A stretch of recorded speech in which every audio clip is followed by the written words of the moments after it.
you have to be able to interpret the narrative for them. And so that means telling the story. Yeah. And I same thing with pro-life marches. Trying to take your kids to a pro-life march, you have to explain what's going on.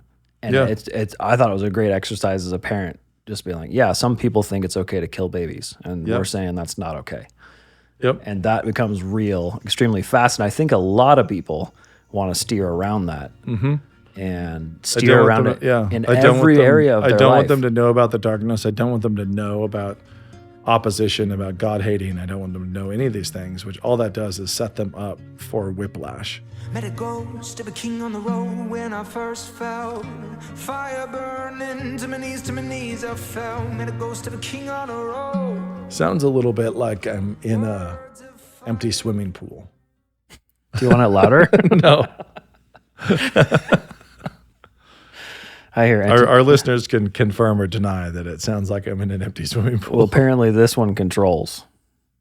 It seems more like a Fisher-Price version of like, this is for very simple people.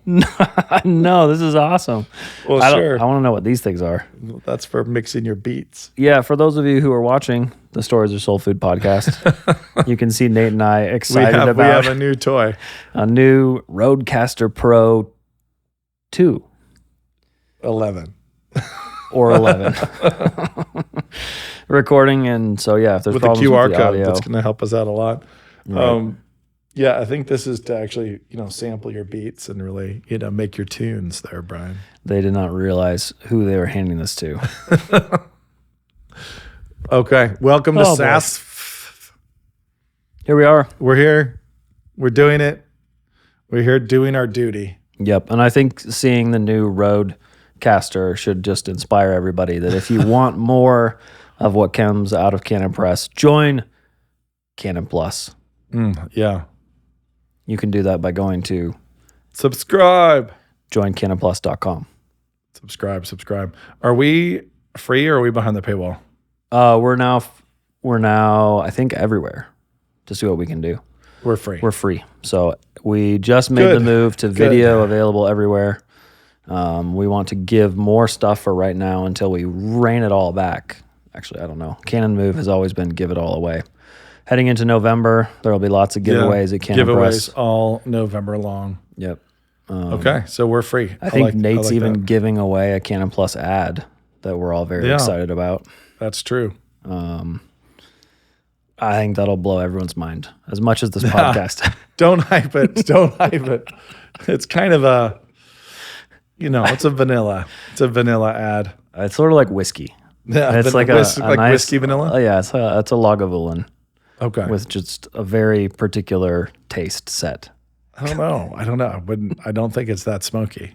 But it is a little bit like around here in our branding and how we roll is very much like being in a hot tub at a very high temperature that you're used to, and then other people trying to get into it. Yep. There's a level of like yeah, there's a level of conflict that we're used to. There's a level of just the sound of gunfire in the background, culturally speaking. People trying to blacklist and embargo and control. I don't remember a time in my life when that didn't exist. Just the kind of the constant conflict that was around trying to, kill and throttle what was being built here. Right. It's either control it, jump aboard, steer the horse, or just you can jump aboard and try to lean in the canoe, try to tip it over, try to hijack it, or just try to kill our supply chain, kill our access to consumers, and it's just never worked. It's Canon Plus and Canon have just continued to grow through that. Thank God on that. I was just seeing the next step appears to be happening as now we get listed and named specifically, whereas for a long time it was just don't mention. Yeah. Just don't talk about Doug. We were Voldemort. Don't talk. Yeah. Yeah, actually, it's true. It was just don't mention it, stifle it, throttle it. Yep. Delete references to it from books, et cetera. And it never worked. And so now we've moved into very overt targeting hot war phase. Right. So I don't know. We sometimes get accused of being too willing to fight, but I don't know. We work with lots of different folks. willing to fight. Like just always being in the mood to draw hard lines and make distinctions and cause enemies here. And I don't know. I feel I tend to, every time I venture outside of our pool, the Moscow pool, it's when I bump into the real lines that other people have drawn. Like, oh, you're not willing to talk with those people over there. Yeah, we kind of talk to anybody about anything. Yeah. So if you're not threatened, if you really believe that you hold the truth, you really believe that you have access to the truth through Scripture and the Reformation and all the teaching that we benefit from 500 years of that legacy, then you're happy to have friends and argue with people who feel differently, right? Because you're not threatened by it. It's like it's how fun and it's affectionate. Nate can like Chesterton so much, despite being one of Chesterton's least favorite Calvinists. Yeah, a Calvinist. Yeah, so and Gilbert is fantastic, and Lewis. I would never assume I'm just going to agree with everything. Like why should I? But I love the interaction and how much I gained from him. And I feel that way about all sorts of people across the entire ecumenical spectrum, where there's a lot to learn. I have close relationships with close friendships with very charismatic brothers. I've got close relationships with Catholics who are very traditional Catholics. Mm-hmm. There's a lot of those relationships that are very authentic, and a good writer friend who's highly educated, couple PhDs, Eastern Orthodox, and like there's a ton of affection and rapport in that relationship. We have a ton of camaraderie, and a huge part of that camaraderie is because neither of us are under any delusions about where we disagree and where we agree. Mm-hmm. And so I have clarity and visibility on his positions, and he has those on mine, and none of it changes the fact that we know that in this cultural moment, we're all fighting on the same side. I think that's probably the key part, right? Because we definitely are not afraid to draw a line where it needs to be. And that often comes when, if you're not sure of where the distinctions are, that's when the trouble comes. Right. And so I will have a great steak and a whiskey and a great argument with him. Like it's not like, oh, I don't argue. We're doing the, live and let live thing. It's like, no, there's tons of debate and argument, and all of it is built on a bedrock of affection, and that is really important. I think that he is, as a good friend, guilty of some heinous theological errors. Obviously, I don't think it's small. It's not small stuff. It's big stuff. Reformation level stuff. Yeah, it's big stuff we disagree on. Stuff that people killed each other over centuries ago, and yet, because there's an honesty and that back and forth, I have no problems with him being a close ally and friend as we work on TV shows or anything else together. So it's weird to me. I know plenty of people who do build those walls and try to cut themselves off and have no allies with whom they disagree, and it's just not fruitful. So we'll have anybody, like I say we, but the college here, New St. Andrews, would have any number of people come up front and give a lecture to the students because we actually are trying to teach the students to engage and wrestle and not just sit there and receive like baby birds. So if one of the professors at New St. Andrews stands up front and gives a lecture, we don't want the student body to just be receiving it like baby birds. We want them to be resisting, pushing, picking, seeing if they can find weaknesses, trying to pull it apart, and let the truth be refined and let the position be refined, via iron sharpening iron. So I remember back when I was at NSA when they had evolutionary biologists come over from state universities, and one guy famously in our little local school lore asked how many people had read Darwin, and the entire student body had read Darwin. Right. And a bunch of Christians who think he's the worst. Everybody had. And over at his evolutionary biology department, very few people had.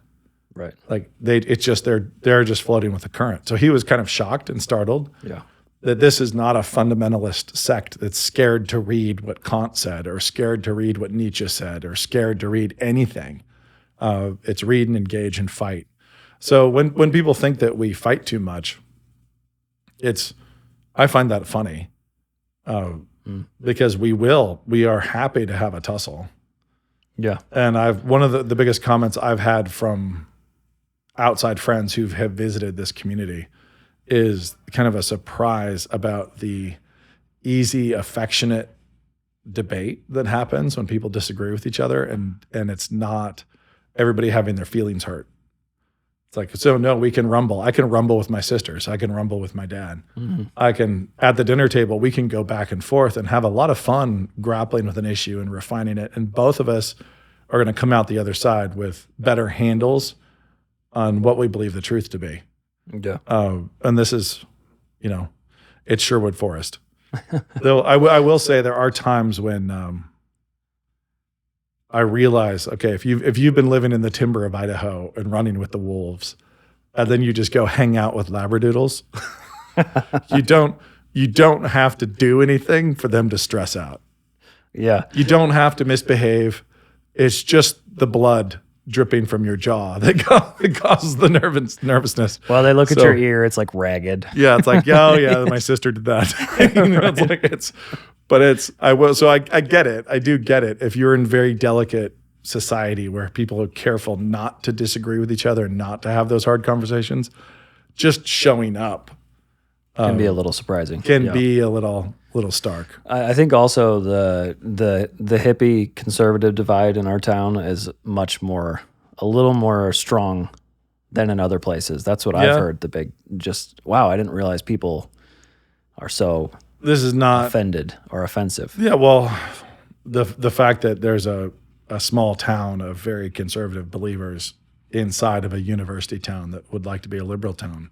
Yep. Which is inside of rural red state America. So it is. There's layer on layer. Yeah, we have a red state, and then we have a blue dot, what's been known as a blue dot for a long time in a red state. And then we have a very large red dot inside that blue dot.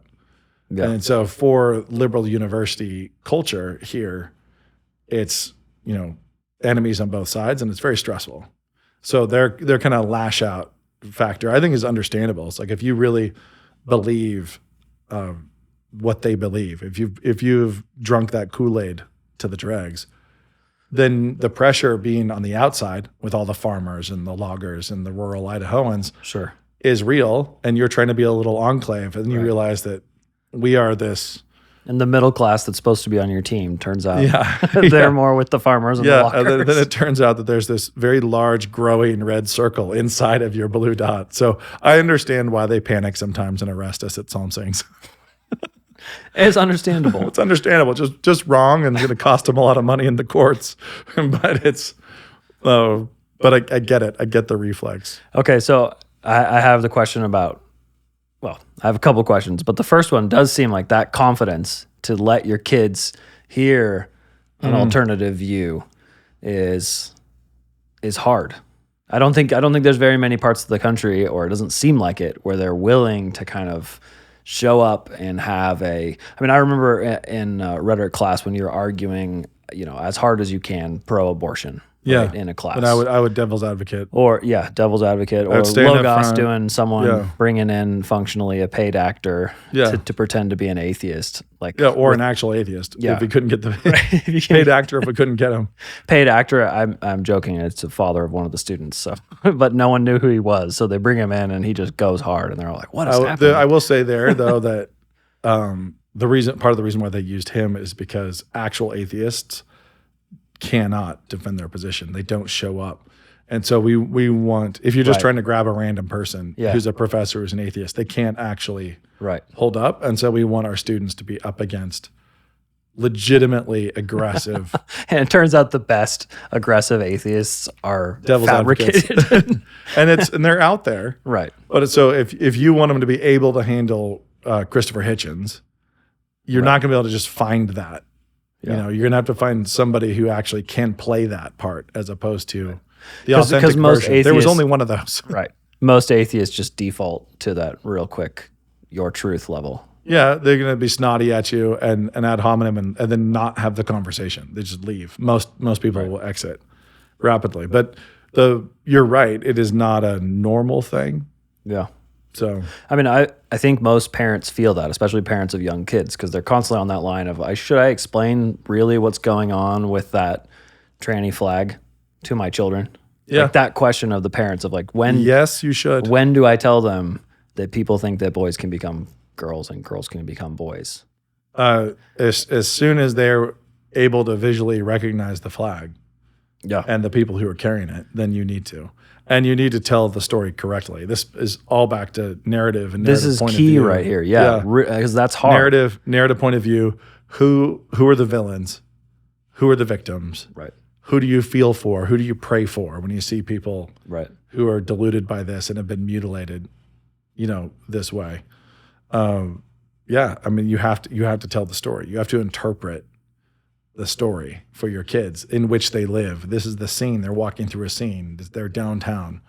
How do you interpret this story? Right. They see the guy clearly male in a dress at the grocery store. How do you tell them the story? That just happened. You don't want to leave them to grope through the scene in their life movie that just happened, Yeah. looking for any possible explanation just in their own imagination. Right. Because you could you say, actually- oh, he's just confused. Yeah. Right. Which is accurate. Yep. And that could be the right thing to say. But it's also, for a kid, you can, confused. You could just be kind of confused about becoming a woman. Yeah. Like he hates God and hates how God made him Right. And I just found and out. wants to die. And it's one of those things, obviously this depends on kid level, but like my 4-year-old was confused into the idea that he was like, oh yeah, I thought it was like girls and boys. What's the difference between girls and boys? And as a 4-year-old, that's a confusing topic. And so you sort it out, but you don't want him looking at something like that trying to make sense of it. trying to Yeah. make sense of it on his own. And when you are in a family of all boys, and you're like, Tell me about it. Isn't it just your outfit? Right. Thinks the 4-year-old's like, no, there's some biological things that we are going to have to explain at some point, but Right. we haven't had to because you only have Right. brothers. He's like, I was pretty sure everyone in the world is male except for my mother. And for some reason, she's different. Yeah. No, it is, you have to be able to interpret the narrative for them. And so that means telling the story. Yeah. And I same thing with pro-life marches. Trying to take your kids to a pro-life march, you have to explain what's going on. And it's I thought it was a great exercise as a parent, just being like, yeah, some people think it's okay to kill babies. And we're saying that's not okay. Yep. And that becomes real extremely fast. And I think a lot of people want to steer around that and steer around it in every area of their life. I don't want them to know about the darkness. I don't want them to know about opposition, about God hating. I don't want them to know any of these things, which all that does is set them up for whiplash. Yeah. Like a really, really bad whiplash. Really disconcerting situation. Yep. Because I think many of these parents are thinking, I want my kid to be protected and safe, and I don't want him to feel like the entire world's at war, but it is. I mean, Yep. I don't want them to feel like that. Like, all right, so you're lying. yeah. You want to lie to them. Just don't lie. You don't have to give them the, rated R adult version, but you do have to tell them the truth. Right. Of homosexuality, you don't need to. And you have to actually curate the truth. Tell them the truth of what's going on. And it's not always easy, but if you do what we've exhorted you to do on this podcast before, which is tell Bible stories, read the Old Testament, read all of God's word, and then even look at natural revelation. And you find that when you're telling them about praying mantises, and you're telling them about hyenas, and you're telling them about these different creatures in the world that God made, and this, you don't have to tell them everything, but at the same time, when you tell them the truth, like their threshold, their tolerance for like, whoa, like, okay, we are in a fallen world. Yeah. The world is fallen. And there's real stakes here. Yeah. It's not Yep, just. we're in a fallen world. And if you really do tell them the story of David, and you really do tell them the story of Samson, and you really do tell them the story of Gideon, and you tell them the story of Deborah, and you tell them all these stories, and they know those stories, their ability to interpret the world around them, both the light and the darkness, is increased. They're fortified. They're stronger. They've been fed and strengthened with the truth, with God's word. Yeah. And so if you try to keep them from the Old Testament, if you try to keep them from their crazy uncle Elijah the prophet, you're like, we're not going to, you know what? You're not old enough to meet Elijah yet. We don't want you He was naked. Oh wait, that was Isaiah. But if, That was crazy Uncle Isaiah. Yeah, yes, crazy Uncle Isaiah. We can talk about Hosea later. Yeah. Isaiah, Hosea. But Ezekiel, okay, we can skip Ezekiel for a minute. But yes. Until your kids get to high school for Ezekiel. Yeah, but even there, like Ezekiel's in the Bible. If you're talking about Elijah, you should be telling your kids the truth about what he said to the priests of Baal. He made fun of their God. He taunted them. Mm-hmm. He said he's probably going to the bathroom. Yep. He can't hear you because he's relieving himself. Right. And we then he killed all of them. Like, okay, but okay. I think we have a lot of that idea that life is like Mario Kart. And every time you go off the road, the little parachute comes and pits you back on. But no, those 400 guys didn't get back on the road. They did not. No, they had to go meet their maker. Literally stood before a judge. Yeah. And anyway, the Bible stories, and the stories of natural revelation are really, really helpful in equipping your kids and yourselves to look out at the world around you and to understand better the narrative. Okay, here's a question for you. Yeah. Having to do with that. It seems to me that, my 10, almost 11 years of parenting right now, for me and my wife, it has been a constant story, not of erring on the side of presumption, but instead, every time I've been able to encourage us to be faithful with our kids and trust and push them, that's been the angle we need, not the one of being like, hey, you're being presumptuous with your children and assuming they're going to be fine. So I guess that I was going to ask you, is that part of just the part of the world that we're in that we need, confidence as a parent feels like the primary attribute that needs to be taught? Or does that vary from family to family and others have, they presume too much with their children? Does that question make sense? Yeah. I'm assuming it does vary from place to place, but it seems to me that most people are extremely fearful with their children. Yeah. And that every chance we have that we can push our kids toward faith and confidence and boldness, I haven't seen the wishbone breaking very often the other way. Yeah, I have. I've seen it. Okay, I've seen it go both ways. When families are too concerned about the cool or about belonging, quote unquote, in their own subcultures. So I've seen it in baseball families. I've seen it in skiing families. I've seen it in any family that is, in another community where there's like, there's the Christian community, and then they're really into football, or they're really into, or my family into surfing. Mm-hmm. My wife's family in Santa Cruz, a big surfing community. I've seen a lot of Christian families in that surfing community, where you're a member of that community and you're a member of your church community. Right. And when those parents, and it can be just AAU baseball, it could be work, it could be your homeschooling and your kids are getting into the workplace too young. I've seen it a lot. I've seen it. Yeah. I've seen it with homeschoolers.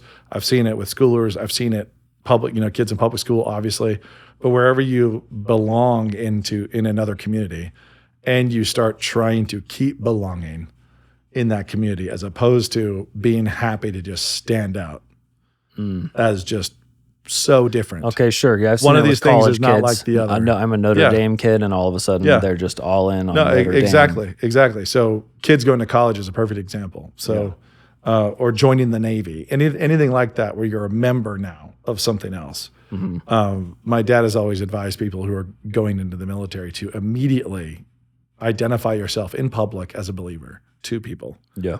And fly that flag so that you don't just start belonging in this other thing.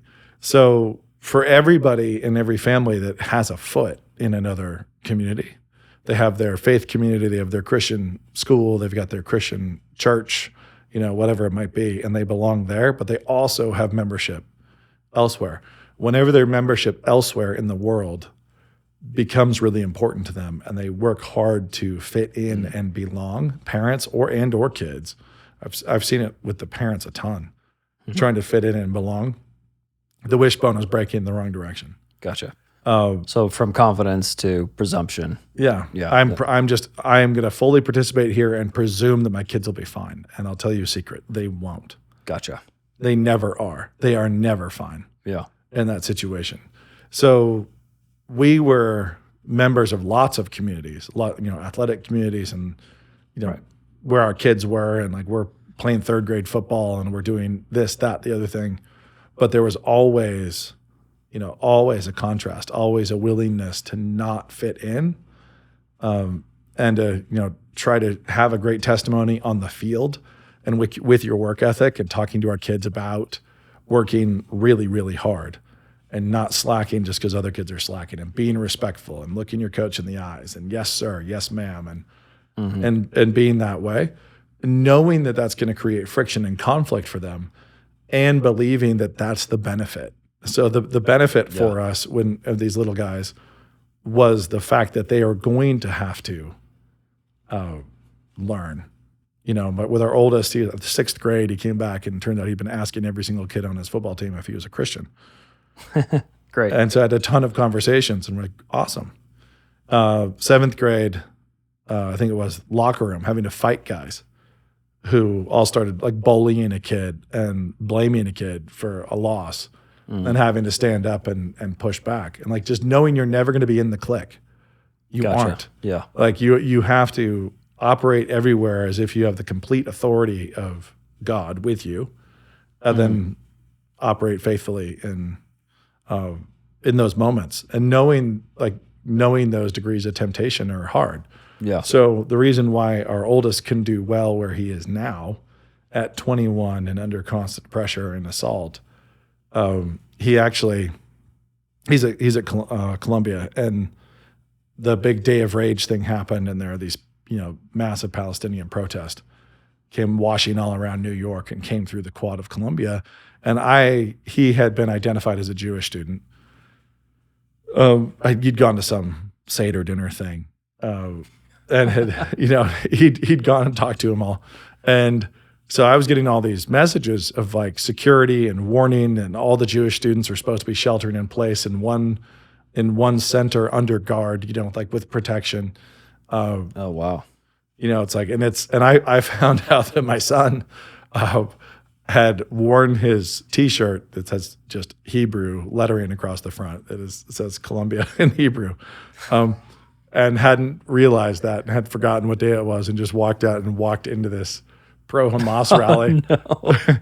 He went leaning into the Day of Rage. Yeah, and so he walked into this pro-Hamas rally, and so went back to his dorm room and got a yarmulke that he'd been given to attend a Seder dinner, and put it on and went back out into the protest. He's like, I feel very comfortable in this conflict. Like, I need to go wear my yarmulke through this pro-Hamas rally. Yeah. What was that like? It was wild. I've got a lot of videos. He was really happy with just the great conversations he was able to have, a bunch of conversations he was able to have there, but then also with the Jewish students, with the religious Jewish students, and with the secular Jewish students, and a lot of gospel conversations. But yeah, he just slapped a yarmulke on that he'd been loaned at a Seder dinner, and went through the rally, and it made me very happy. Yeah. Like, that was like, I'm very pleased that that's his reflex. Yeah. His reflex was not to go hide, even though it was not a safe thing to have done. And so, but how did he get there? Is like, well, by having by being a fish out of water on a 3rd grade football team, by being willing to have that conversation with his teammates in 6th grade. Yeah. By being willing to be a different flavor and unbending to peer pressure. So do you think I guess that's Proverbs, right? Peer pressure is kind of the story of Proverbs. It's sinners entice you.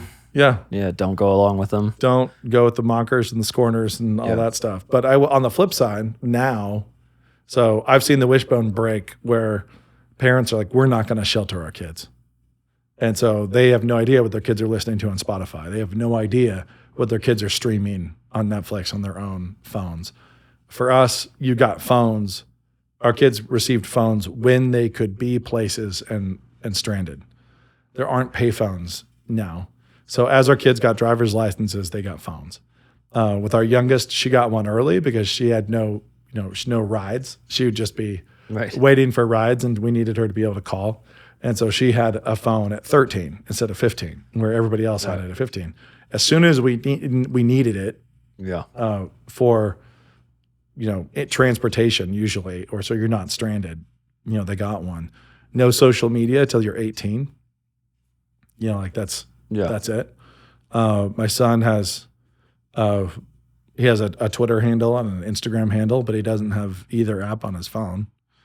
It's like it's one I share with him. It's like it's sort of, he can see it, I can see it. We could look at it together, but it's just a placeholder. And the others, I just waited till they were 18, and we talked about it, and we talked about why, and they all understood it. With my daughters, I asked them. We had one conversation about it where they were like, "Why is this?" And I asked them, it's like, "Can you just listen to the girls around you for one day, and about how much drama and tension there is between who liked what on which post? Have you ever had any of your friends fight over or be sad at each other because you didn't like my post?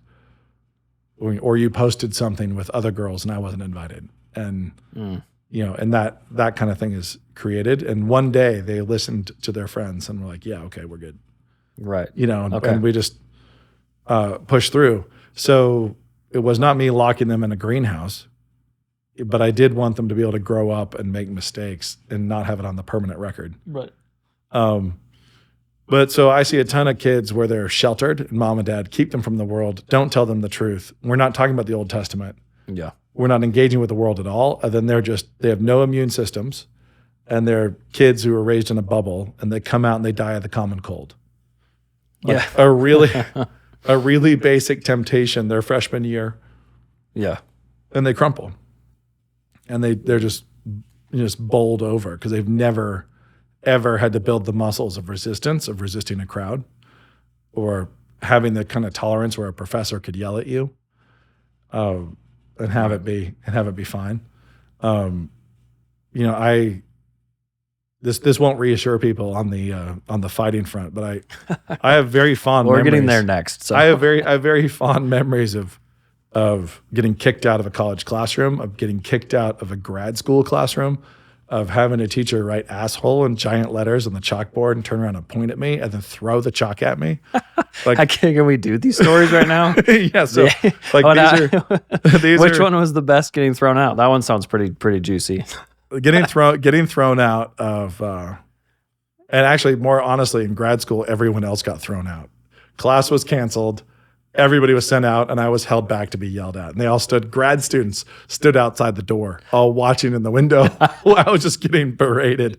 But the one as an undergrad was we were assigned a movie to watch in communication and rhetoric. And it was Harold and Maude, this hedonistic, nihilistic film. Teenage boy hooks up with a 79-year-old woman. They have a sexual relationship. Ew. Yeah, he drives a little Jaguar custom made as a hearse, Oh, wow. And then so such pretentious postmodern crud. And then she kills herself on her 80th birthday because she's always wanted to, or whatever. And for 10% of our grade, we were assigned a 3-page paper for 10% of our grade on why hedonistic nihilism is the only truly spiritual worldview. Okay. So you have to write 3 pages of that. And then this was going to be peer reviewed. And so I wrote a couple sentences and said, I used to think I was a Christian, and there was objective truth and morality in the world. And then I watched Harold and Maude. And it changed everything. And now I know that nothing really matters. You should always challenge authority and only do what you feel. And I don't feel like writing this paper. I'm gonna go plant a tree and Nate's ex-evangelical story. And I'm gonna go plant a tree and steal an El Camino. And that was my period. So I had one little paragraph. I stapled 2 blank sheets to it, and then peer reviewed it. Now mine was short enough that every single kid in the class read my paper, and every single kid in that class was sure that I was not really going to turn this in. I was like, where's the fun in not turning it in? The whole point of the joke was turning it in. So I turned it in. It was a very hip, teacher trying to be, edgy. She always wore like Sex Pistols t-shirts and, like, oh yeah, super cool. She was trying to be groovy. And so I turned this in. Everybody read it. Everybody's like, you're not really doing this. And I was like, I'm totally doing this. And I turned it in. And then everybody else got their papers back. And there was this moment where she came to the class and just said she really needed the advice of the class because there's this one student in the class that's just a real problem and has just been a real problem. And she thinks that he is probably sexist and racist and homophobic and all these other things. And she just wants the advice of the class, like with this problem student. Should she just fail him? Mm-hmm. Should she just fail him? Or is it her job to educate him? Is he just ignorant and it's her job to like bring him along and educate him? No, every single kid in this class, which is like 35 to 50 people, they just have their heads down. Like they're just like this. She was leaning into, I'm going to be so awkward and I'm going to like create this really, really horrible temperature that you won't be able to withstand. And everybody's just kind of sagging as she went on and on about this horrible student and needing everybody's advice. How many of them knew it was you? Everybody. Everybody knew. But they all kept their heads down. Yeah. And they were just, because everybody had read my paper. Everybody had gotten their papers back. They all wanted to know. They were all looking to see what I got. Right. And I didn't get mine back. Your paper back. Yeah. And she even said that, referred to the paper and said the paper's up at the dean now, has been passed on to the dean. And everything else. So I'm sitting here and she asked this question. She wants the class's advice. And so I shoot my hand up and just say, oh. like bouncing in my seat. And my classmates are always like, what are you doing? Like, this is so stressful. And I just said, I'm sure he's just ignorant and just doesn't understand what he really thinks. I'm sure he really doesn't know. And it's absolutely your job to educate him. And so that escalated. Chalk was thrown. Mm-hmm. Asshole was written on the board, and I was thrown out of class. And I got chewed out on the landing outside. But I had like 3 major conflicts with that woman. And outside the classroom, they're all looking out the window, the door. And outside the classroom, she said, "You're just trying for an easy A." And I said, "No, I knew you were going to flunk me. I don't give a rip. I really don't care. It's 10% of my grade. Fail me." And I said, just fail me. I was like, fail me, but admit that I'm the only one in this class who actually did the thing. Got nihilism. Yeah. I don't give a rip about authority. I don't care. I'm going to only do what I feel. I showed you what that looks like, and I'm the only one who did. And just admit that. And she said, you can't take people's premises and run them out to their conclusions like that. That's one of my. That's an all-time great line. It's one of my favorites. You can't take people's premises and run them out to their conclusions like that. And so then, but we are admittedly a family where I went home and very proudly told that story at dinner, and it was like, haha, everybody was like, fantastic. You got thrown out of a college classroom. And you've been sworn at and chalk thrown at you. When she threw chalk at me, she drilled the girl in front of me. She missed me. I was going to ask how good of a throw it was. Just to prove that I do have control of myself, I did not then comment that she threw like a girl. I didn't. I thought it, but I didn't say it because I wanted to stay focused on the actual fight. It wasn't just ad hominem stuff. Okay. But so that's one example. But when my sons got arrested and they were in trouble with the cops protesting when they were at the psalm sing where people were arrested. At the legal psalm saying where people were illegally arrested. And that's now a matter of like established fact. We always believe that, but federal court has upheld that. The cops were acting illegally. The city of Moscow was acting illegally. The psalm saying was legal. They came and made illegal arrests. Let the record reflect. Yeah, my sons were there. I was not. I don't remember where I was, but I couldn't make it. My sons were there, saw people be arrested. Or got there right as they were being arrested. I don't remember when they showed up, but when they went out and protested those arrests and ended up, up against a brush guard and in handcuffs on the sidewalk, no one in our family was the least bit ashamed of them or worried or why are you getting into trouble? It's like there's not a fear of trouble. Like trouble is not by itself a threat at all.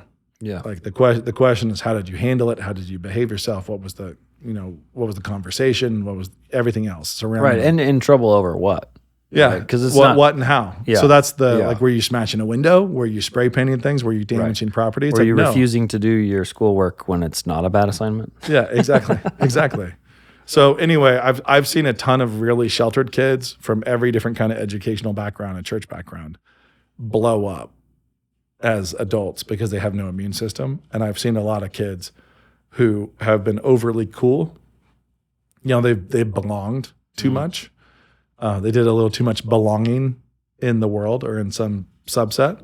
And I've seen that lead them astray Gotcha. also. And I think that what you're describing about parents being afraid Yeah. and trying to be protective is really true. It's natural to kind Yeah. of fear and want to protect. It's also natural for parents to kind of vicariously live and want to be like cool again, Right. you know, and get sucked into that. So the goal is, as a parent, to try to raise kids who are going to lead fantastic stories for lives, not kids who will be kept safe and always be in the closet. You know, it's like and I don't mean that as a gay reference. Kept safe. Closet metaphors are no longer acceptable. Yeah. Stored away, hidden away. You know, they're in the root cellar or whatever. There we go. Cellar. Bunker, let's say. You're not trying to just preserve them. Like, and that's the only goal. The goal is to try to raise the kind of characters who are going to lead stories worth telling. They're going to lead lives that really leave a wake and make the world better for everyone around them. Right. So, I mean, that's a very long kind of meandering Yeah. discourse on that. But I think it's natural that you'd be afraid, that any person, any parent is instinctively afraid of exposing their kid to things Right. because the loss of innocence is real and it never comes back. Yeah. But just, know that the world is broken, the world is fallen, and they have to be trained to be heroes in it. Like, think of them as like the Rangers in Lord of the Rings. Right. If you're a Christian family, you need to raise your kids like they're all going to be Rangers. Yeah. Protecting the sleepy little shire from Let the sheep be asleep, the bad thing. but raise them as Rangers. Okay, so here's the question following up.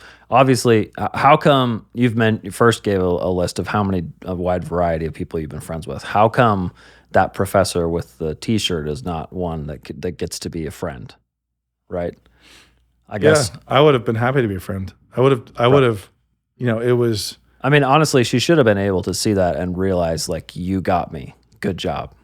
Right? But she can't do that own reductio on her own. I would say two things. One, I was 17. Right. And so I wasn't as good at, I've tried to teach my kids this, is when you corral an animal, They're going to lash out. they're going to lash out. Yeah. And so it's going to happen. So you always want to rhetorically leave a gate open. I'm not saying I would do it differently now. I probably wouldn't. Right. But if I was going to be in conversation with somebody like that, you always want to, leave a release valve where they can retreat and you can then pursue with further conversation. And eventually they're in a tiny little pen where even lashing out doesn't do anything. Right. They've come to grips with. They haven't been able to cuss you out and get rid of you. It's been. Yeah. And she couldn't really get rid of me, but but that lashing out is minimized. It's like it happens still, but then it's not just over. It's not like everything just blows up. Right. And so it'd be possible for me to be a jackass to people about beliefs that they hold with conviction. I could just nuke my relationships across the spectrum. But the question is why? And especially if they're aware, if they're aware of what I believe, and I am not hurt by their disagreement, and I can joke about Catholics, and they can joke about Protestants, and right, and we can do that, and knowing that there's underneath that there's a real old rift, like there's something that goes way back. But I'm not sitting here taking it personally that the Spanish Inquisition happened. I will, however, if we're sitting around talking about the authority of the church, it will come up. Like it's, it's the kind of behavior that comes up and discredits the entire theory of authority and tradition. But I have no lack of affection for them, and they have no lack of affection for me. I tell them I'm just a protesting Catholic, like it's all Protestant is. And when they disagree with things like Vatican II, I'm like, hey, look, you're Protestant. I'm always like, you're protesting. Nice. And so there's tons of razzing and affection, and that's just the way it goes. But that goes way back to grad school. So in my classes, there was a bunch of Catholics and Anglo-Catholics and Greek Orthodox, people with whom I disagreed fundamentally about the nature of the gospel and grace and salvation. And yet, it was a different kind of discourse than it would be with somebody who just overtly hates God. Right. And what you said about being comfortable, or what your dad's advice about getting the flag up early, I found that same thing at grad school, where you put the flag up and all of a sudden it does rally people around you, because immediately everybody knows for the whole rest of the time, oh, that's a Christian. And then you find out you have got Christian faith in common with the Nigerian people in your class, and not with the rest of the Americans, but if you don't put that flag up, nobody has a chance to talk about it. It doesn't get awkward in situations when the entire class is melting down about, what was it? Oh yeah, it was the imperialism of translation. Yes. There was a theory that all of them were all in on the fact that translating a work is imperial by definition, and no translation should happen. That to me was the class where I thought, this is a dumpster fire of great fun. And then turned out they all took it really personal, and it got up to the dean and the advisor, and it was awesome. It was one of those things. Fantastic. I thought we were having, that's what's funny to me, is that I thought we were having a fun discussion in the translation class. Turned out other people did not enjoy the frank discussion about translation. They like boxing against heavy bags, but not against other boxers. Right. Yeah. And when you get punched in the nose, your eyes water. Right. And it just made me really thankful for everything that we've had, because I was like, oh, wow, you all have the debating ability of children, because you've never had anybody actually disagree and mean it. Yeah. Which is... And mean it is a big part of that. Right. I did have, in grad school, when I got popped in a philosophy theology class, afterwards, after my conflict with the professor, I was down in this coffee shop close to where we had class, and the class had been canceled, so people had free time because I'd ruined it. And so you've ruined university. You've ruined this 2-hour seminar, and so what was that one ruined over? What it means when Christ says, "My yoke is easy and my burden is light." Dang. That doesn't sound particularly inflammatory. No. It must be you, Nate. Yeah. So an atheist in the class, when they were all kind of grappling, and when that became the thing we're supposed to discuss for the day, I kind of crossed my arms and leaned back and just waited. You're like, I was oh, like, great. I was like, fantastic. And this atheist in the class finally, as they were all struggling with it, just said, well, it seems like the answer to this is, what does it mean to be a Christian, and how do you become one? And I was like, And she looked at me and she said, you're a Christian. So can you explain that? What does it mean to be a Christian, really? And how do you become one? And I was like, oh boy. Here we go. So I did a high-speed gospel presentation from the fall of man to the eschaton in like 3 to 5 minutes, just like zsh. And we all just sat there. And the professor was extremely upset that there had just been an altar call, and also that no one was saying anything. We were all just sitting there in silence, and discussion had been ended.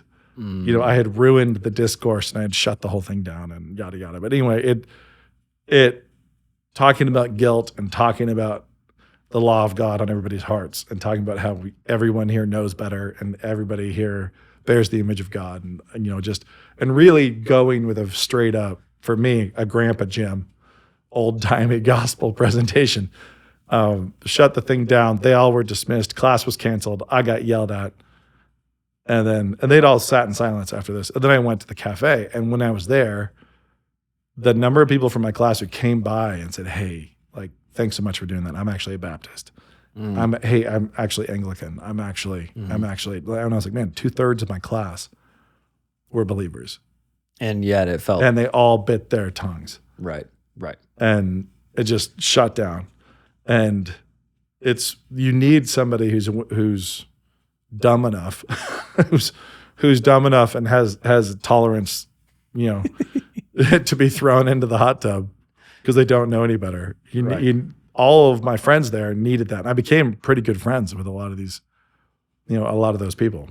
Right. As a result of that. That's great. So anyway, the point is for parents, don't focus on the survival of your kids.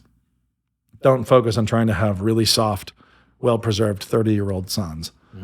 Like, try to raise characters who are going to lead very interesting lives. Like, be the kind of people, you want to raise the kind of kids who will be the kind of people authors need to write books about. And they could. That's good. That's the goal. I don't know what we were supposed to talk about today, but this is actually very on my mind too. With having, I have a 21-year-old, a 20-year-old, and a 19-year-old. Yeah, it's like they're all in this launch phase, and it's been really awesome. It's been a tremendous blessing just to watch the joy. I think it helps me with younger kids, like looking forward, like where's the ramp? Like, I think we've got really low expectations for teens in our culture. Yeah. Right. Almost non-existent adult expectations right now. Yep. And so it's good to just, and obviously, not to start giant fights, but as Paedo Baptist too, I spend a lot of time, thinking with my kids, all right, if it's a sign and a seal and the seal is faith, it's important to have the Hebrews 10 conversation with your kids of like, today, if you hear his voice, don't harden your heart, because then you're putting a lie to the sign. So all of these things are part of that conversation of how do you get these boys who are accepted and part and loved by God to remain in this tradition as we go, especially when there's a lot of pressure. And I think I'm really grateful for for my dad and for how he raised me and how he engaged with me and how he never took my failings or my sins personally. I think parents do that a lot. Yep. Like, your son did not sin against you. Right. Like, he did not sin against you. No, you might be an offended party. Like, you're one of them, but ultimately the sin is against God. Right. And you need to come alongside and help them learn, not be one more aggrieved party. Your forgiveness has to be really quick. So such a discipline bad response to be like, "Ooh, why did you do that? How could you?" Instead of being like, "Don't you know how hard I worked on?" Says any parent ever, and you're already screwing up. Yeah, like you're already, and that's the temptation. Don't you know how hard your mom worked? Yada yada. Right. Like, it's not about that. Yep. And you now have something else that you should be working on even more hard. Right. Like, even harder would be working on this kid and that temptation and trying to help them. And so the discipline has to be real. Consequences have to be real, but it only is for their benefit. It has to be entirely about when their you benefit. use that emotional whip on the kid. It's the worst. It's like there's now a second wound that has to be healed before discipline can be back in fellowship. And like getting your kids back in fellowship after discipline is that art, and when you're doing it well. Like, discipline happens, they move on, you guys are back in fellowship together. Yep. And with boys, it's easy. You just can often get them to go do something with you, and you're all back together, back on the team. But but with all your many daughters, you right? Who knows? Who knows what you do with them, Nate? Yeah, but it is very funny because the instinct of enforcing the sin was an offense against your feelings, how it made you feel, your irritation, your frustration. All that does is train them in the sovereignty of feelings. Yeah. And dad's feelings and mom's feelings rule them. And so their feelings will start to rule them. And even worse than that, they'll be being trained in a vulnerability to other people's feelings. And in our time and in our culture, that is the Achilles heel that you cannot afford to let your kids have. Is that one vulnerability to other people's feelings? Yeah, you cannot. Letting other people use the feeling other tag people to steer feel you. hurt, and so you are like, oh no. Right. Like, you cannot program that at all with your kids. Right. Just at all. Yeah. So you really do want to work hard to see the offense and come alongside and help your little brother or your little sister figure this out, not be this petulant pagan god that's been offended. Right. You must now assuage dad's upset feelings as well as apologize for having hit your little brother. Yeah. Right. Yep, exactly. Yeah. And that's, a significant problem. So it's easy to do. It's super easy to do. We've all done it as parents. This is I'm sure convicting to more others besides me, where you're just like, yeah, I did it.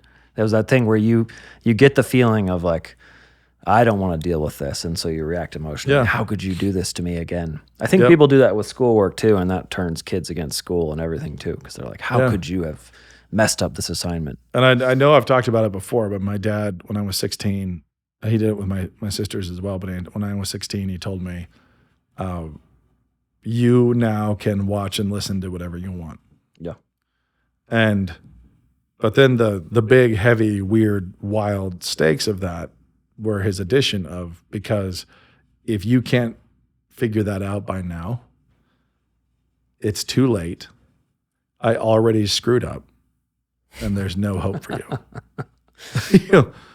It's like, you have to be able to self-govern. You have to be able to have self-control and self-govern. Right. And the rules were, you have to be able to watch it or listen to it in our house, not on headphones, and be willing to explain why you decided to.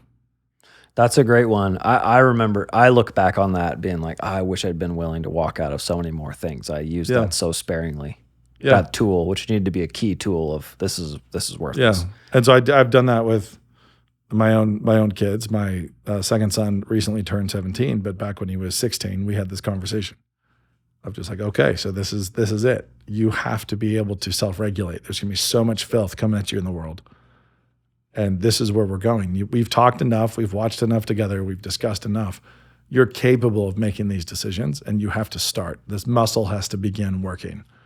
You have to start making these decisions. And I'll ask you, why are you listening to that? I'll ask you, why do you want to watch that? Right. We'll have these conversations, and you need to be able to explain, like, this is why. And so I'll push you on it. I'll challenge you on it. But it's not you asking permission. You can ask for my thoughts. Like, hey, what do you think of this? Is this worth checking out? Yeah. You can ask me that, and I'll advise. But again, it's because it's not a holiness thing. Yeah. Like if they mess up and listen to a song they shouldn't have, that's learning. And and if he gives into temptation, he watches something he shouldn't have, and he feels shame, and then I help him deal with that. Right. It's like, because I'm trying to prepare him for adulthood. Yeah. Completely, and to try to be dangerous in adulthood, not just survive. So it is a little bit fraught. You can feel that, like, oh boy, I have to actually trust God.